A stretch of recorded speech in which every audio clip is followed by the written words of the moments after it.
Welcome to module 11 of object oriented analysis and design. In the last couple of modules, we have discussed about different elements of object models. We have seen that there are 4 major and 3 minor elements which will guide, which will be the principles on which object models should be built up. Based on those, now from this module onwards, we will actually get hands on with starting to define the details of objects, their relationships and classes and the relationship of classes, and slowly get into actual exercise of identifying objects and classes in an object oriented system. So, here in the current module, we start by discussing the nature of an object. The objective of this module is to understand the 3 aspects known as state, behavior and identity of an object. Outline is given here, and like in every module will be carried on the left of every slide. So, just to quickly recap what is an object. Now, we have talked about objects in terms of abstraction. Now, if we finally want to come down to design, then what we say will be an object. The first condition or the first concept that we will try to enforce is that object must exist. There must be some kind of an existence for the object. So, objects could be tangible, that is we can physically touch them. It may be somewhat intangible, for example, a process being followed in a manufacturing company could also be an object. You certainly cannot touch the process, but it exists. It could be visible, it may be less explicitly visible and so on, different various aspects, but fundamental to everything for an object is it must exist. The second is an object that exists must interact with others. That is, a system is not interesting if it has objects which just exist by themselves and do not do anything with others. So, if a car has objects like steering, like body, like engine, like wheels, like seats and so on, these objects must interact between themselves, and that is how we will get the existence of a bigger abstraction or a bigger object like a car. Third, and a very important factor is object must be distinguishable. That is, it is not like the dust in the air or the water vapor in the cloud, but it must be like people, like chairs, tables, items, processes, practices and so on. So, that one object must be distinguishable from another. So, these are the basic premise on which an object will be identified. Now, certainly it will be in order to also talk about if these are objects, then certainly there is a lot which is not an object, and what is not an object is certainly a more fuzzy, somewhat vaguely defined concept, and certainly something that does not satisfy one or more of the aspects that we just talked about will not be an object. For example, suppose a car has an engine. So, if we just look at it has an engine. So, naturally an engine is an object, it has a steering, that is an object, it has a body, that is an object and so on. Now, we can say that the engine of the car, I want to put this information in the design that the engine of the car is imported. Now, the fact that the engine of the car is imported is a property, and being imported is not an object. Kindly understand that this is different from import, which will be an object, but here we are saying that the fact that the engine is imported, that it is manufactured outside the country and purchased from there, is a property and is not an object. Similarly, say that we have a power steering. So, we say the steering is driven by power. This fact will have to be somewhere put into the model, put into the design, but it is again a property and not an object. The color of the body of the car is red. The fact that it is red is a property and that is not an object. So, there you could slowly think and expand on this, and you will be able to identify, you will be able to reason to yourself that what is an object and what is not an object. Now, if I say this is, we now understand what is an object, then we ask what does an object have. In object oriented analysis and design, from that perspective, an object is an entity which has three basic parts: a state, a behavior and an identity. The structure and behavior of similar objects will be defined in terms of their common class, about which we will talk more in the following modules. And just for your reference, the terms like instance of a class and object, we will be using them interchangeably, one in place of the other. So, now we will take a look into what are these state, behavior and identity of an object are. So, first talk about the state of an object. The state of an object is a combination of the values for its properties. Just note. So, it is dependent on the properties, and a state will be given by the combination of the values that the properties have. So, if I have a complex object, complex number object, it has these two properties, real part and imaginary part. Then a state will be, since it has two components or two properties, a state in this case will be a pair or a doublet, giving the real part and the imaginary part, and all different states, potentially infinite, all different such pairs will define different states of a complex object. That is a simple idea. That is, you consider what the properties are, consider what all different values they can take, all of these combinations give you a state. Let us look at a little bit of a different object. Let us look at a date object. So, here we have, I have just put a date object, simple date object, which has the date as in the number of the particular day in a month. So, it can be between 1 to this notation means that date is a property which takes a value between 1 up to 31. This is defining a range. It has a month which is 1 to 12, and just arbitrarily I have taken a 500 year span, 1700 AD to 2200 AD. So, a date object will have these three properties. So, we can look at different instances, different objects having these three properties, like 20th July 2016, 15th August 1947 and so on. These are all valid dates, and therefore, each one of them define a valid state. But we said the state is a combination of possible values that the properties can take. So, for a date object, these are also possible values, like 31st June 2016. We all know that is not possible. June cannot have more than 30 days. So, this state for the date object is an invalid state. Similarly, 29th February 2003 is an invalid state, because 2003 is not a leap year.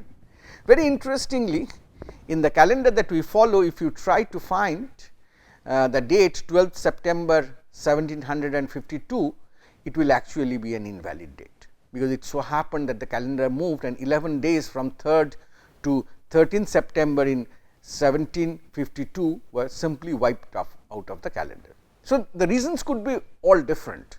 In some case, a month does not have enough number of days, in some cases a leap year has to plug in some case it is a one time change in the date calendar that happened worldwide, all these lead to the fact that states may or may not be valid. That is, when we talk about all possible combinations, there is some underlying set of constraints that kick in to define what is a valid state and what is not a valid state. So, let us look into a little bit more of this. Here I have framed a collection of example objects for you, where first you consider the similarity.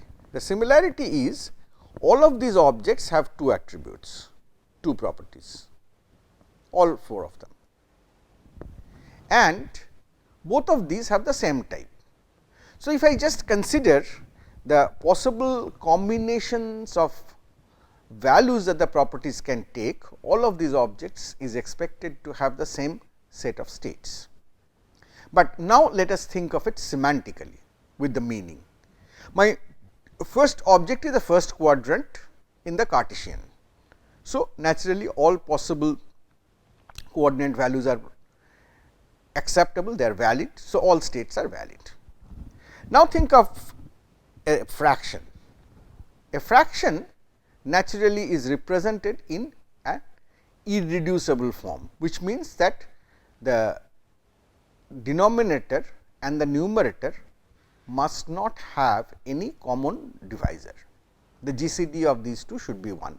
So, in terms of the properties, I can write 1824 as a pair, where 18 is the denominator, this is the numerator, is actually invalid, because they are reducible. Whereas, when I actually divide them by the common factor, it becomes a valid state, a valid fraction object. Proper fractions similarly would be those which are less than 1. So, 7/5 would be an invalid proper fraction. If I think about a chessboard which is 8/8, naturally each component, each property of the chessboard must be a number between 0 through 7. So, all other states like 9/8 will be invalid state. So, what it shows that it is not only the properties and their types, but the state is dependent on some kind of hidden constraints or some kind of encoding of objects exist in those hidden constraints, which actually define what the states an object can have. So, this in every case, whenever you design an object, you will have to implicitly at least understand what the states are and what the validity of the states are, and more constraints you actually have, which is incidentally often are hidden. So, they are not explicit in terms of the object design, not at least the way we have seen so far. Then you will have to make sure that you do not do a design which allows invalid states to become possible values in your system. If it happens, then you will certainly have different kinds of error coming from the system.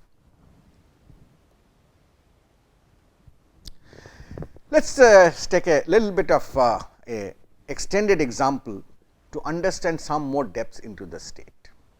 Let us consider that we are at the outpatient department of a hospital, which is 2-storied. It has a ground floor and a first floor, or floor number 1 and floor number 2, and there is an elevator which plies between them. From ground floor it goes up to first floor, from first floor it comes down to ground floor, and there is an elevator object. So, this is the elevator object.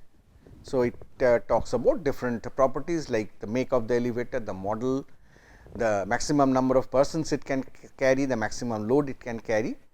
Certainly, it defines a basic, these properties define a basic elevator.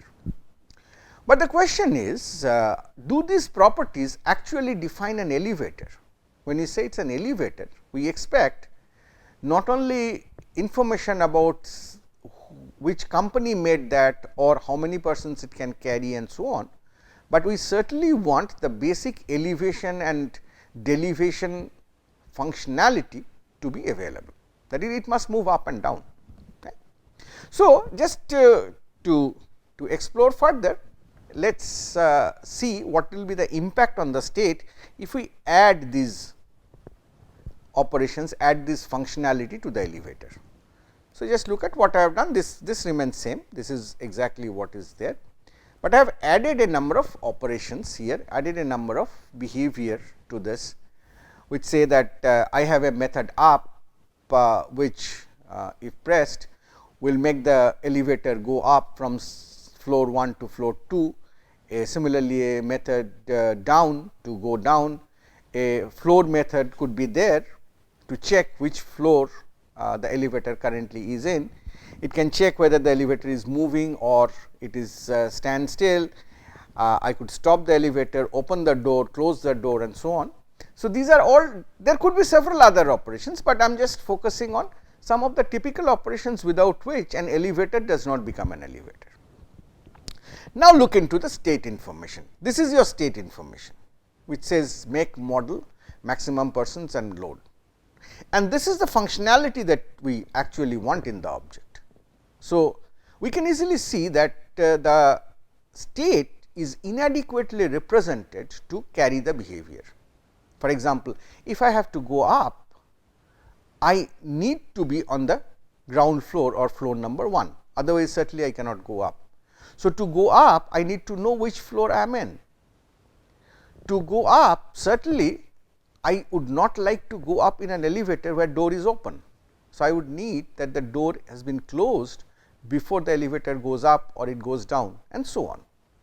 So, for these operations to be meaningful, I will need an extension of the state in terms of a number of additional properties that this object should have. For example, it should have a property say floor, which could take 3 possible values 1, 2 and x. 1 when it is at the ground floor, floor 1, 2 when it is on the second floor, and x when it is moving, that is its floor is indeterminate. Similarly, it could be still, it could be going up, it could be going down. So, is moving is a property which will say that the door open will be a boolean if the door is open or is closed. So, these properties will help all these different operations to be actually realized.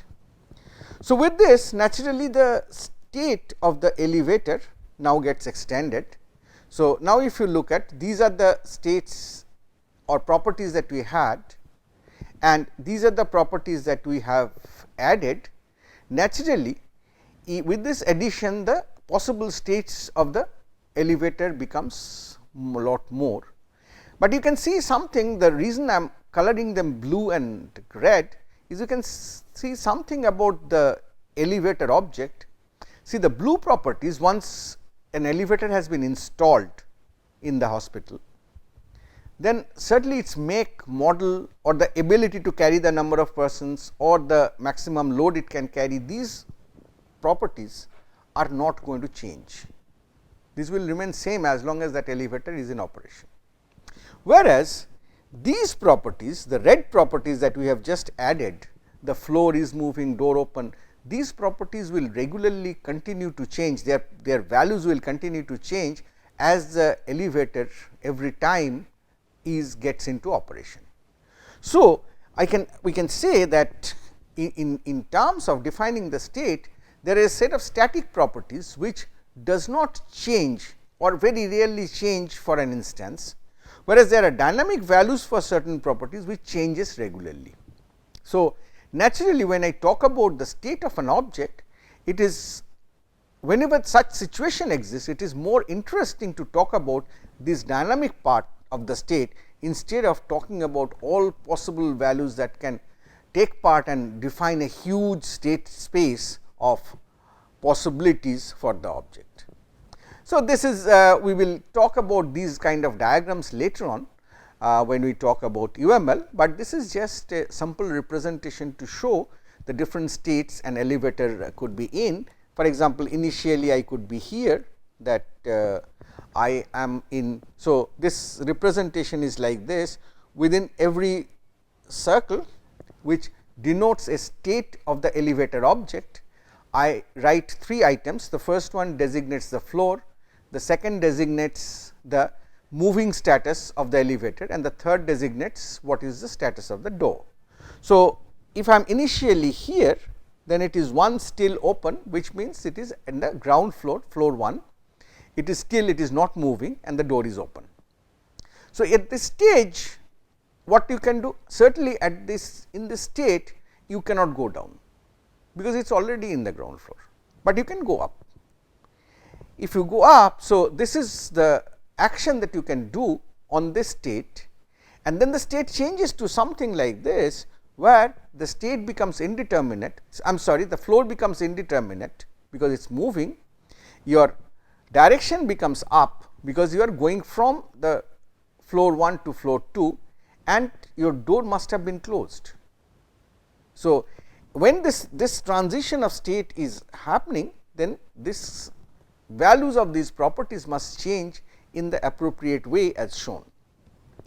Similarly, when the elevator comes to a stop, because a stop operation has been performed, naturally the floor of the elevator must have become 2, because it was moving up and it becomes still and the door is still open. Now, if people want to go out, then certainly they can do an open operation and the state changes to 2 still open. You can switch between these two by opening and closing the door, or you could from any of these states you could put down, keep the elevator moving again, but now in the downward direction and finally reach the floor 1 or the ground floor and become stationary. So, this is we will see, this is called a state diagram or state, subsequently we will see this will be called a state chart in UML. These are very powerful tool to represent how the state of an object could impact the behavior of the object in a very second manner, how the constraints will apply. Here you can say find that though we are having 7 properties in total, the 4 make, model, maximum persons and maximum load are ignored in considering the state, because they are kind of static properties, and the 3 that we have which are dynamic values, even there we do not take into consideration all of the possibilities, because all of the possibilities simply cannot happen. For example, I cannot have a state where I have x, I have still and I have open or even close. That is, if my floor is indeterminable, then my elevator cannot be in stationary mode, it must be moving. So, this will tell you that this kind of representation of states implicitly encodes the constraint that exists, that an elevator must be at a well defined floor if it is stationary. If it is moving, it must have an indeterminate floor. If it is moving, the door must be closed, and so on and so forth. So, that is the kind of state information that an object would carry. So, to summarize on the state, we will say the state of an object encompasses all of the usually static properties. We have seen usually static, the kind of properties we saw for the elevator of the object, plus the current or usually dynamic values, that is the floor is moving kind of properties, and that together will define the state of an object, and the state of an object may be valid or it may be invalid based on the constraints that are encoded by the state. And our endeavor would be to design and define systems and their operations in a manner, so that we always move from one valid state of an object to the next and so on, and we do not ever get into an invalid state.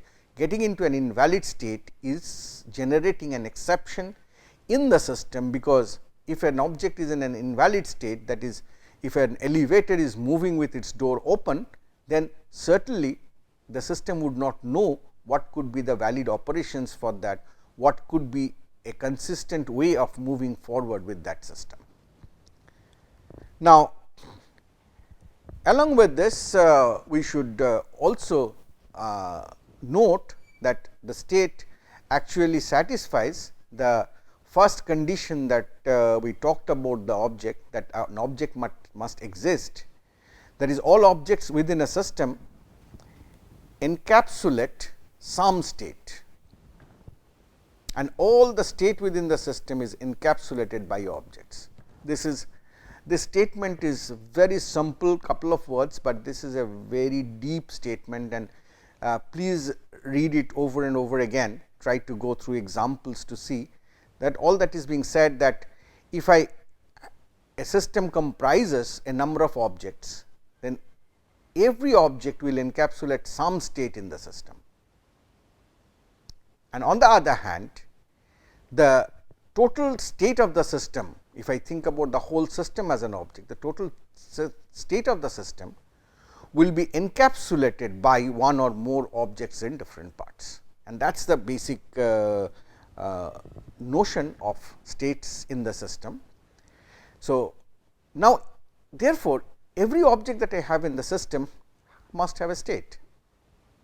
Now, if it has a state, then it has to take up space. A state is memory, state is remembering, state is knowing in what condition I am. So, a state will always need some space, takes up some space, very important. That space could be in the physical world or it could be in the computer memory. The elevator in the OPD of the hospital physically exists. So, it has states, it is supplying people between the two floors, opening closing doors, moving up and down. It has a physical existence, the states have resulted in a physical existence. So, it exists in the physical world. On the other hand, when I would like to design and implement a system for the whole hospital, taking that elevator as a part, this elevator object will become will get an existence in the memory, where in the computer memory I will have binary bit representation for all these different properties, and we will do something about the methods. So, that it will occupy certain bits in the memory and it will have an existence.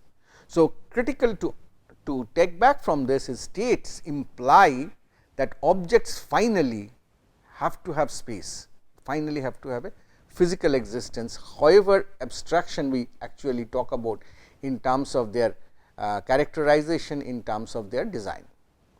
So, if we just look at a very simple some simple kind of example, talk about our leave management system, then every employee is an object and will occupy separate space. Now, naturally physical employees of course will occupy space, but their object representations, as in here I have one employee, here I have another employee, John and Linda are two employees. Their objects will be represented in computer memory with all these values, and they will take up physical space for that. So, with this we come to the end of this first part of nature of objects, and here we have just discussed about the state. Next we will talk about the other two aspects of objects.